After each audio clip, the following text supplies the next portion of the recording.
ikaw daw you touch it. Is this Touch the it. butterfly? No, this is a butter. It's a makahiya.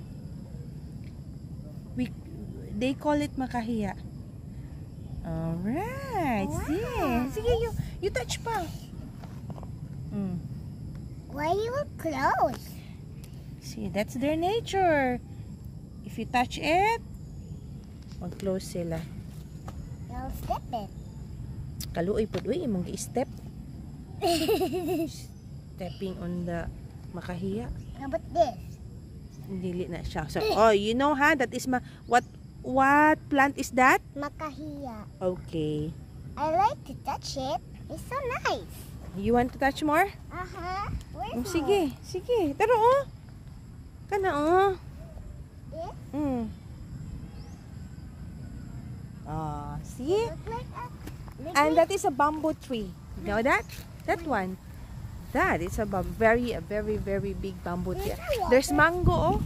Mommy, there is over there. There is a water over there. I'm not sure about it if there's water over there. This is so nice in here. Mm. It looks like a forest.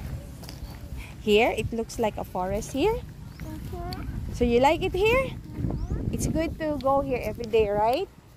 The air is so fresh, right? So in Bisaya, ang hangin labas. Okay?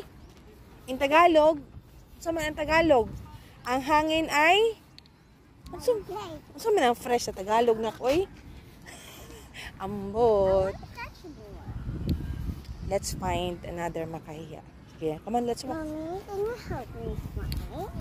It's there, oh. Where? There, tara, let's go there. There's makahiya.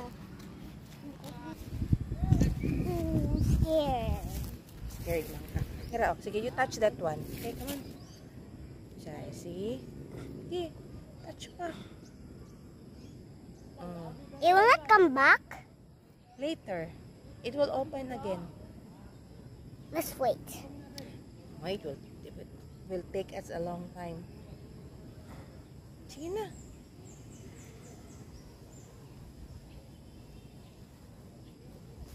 Okay, finish.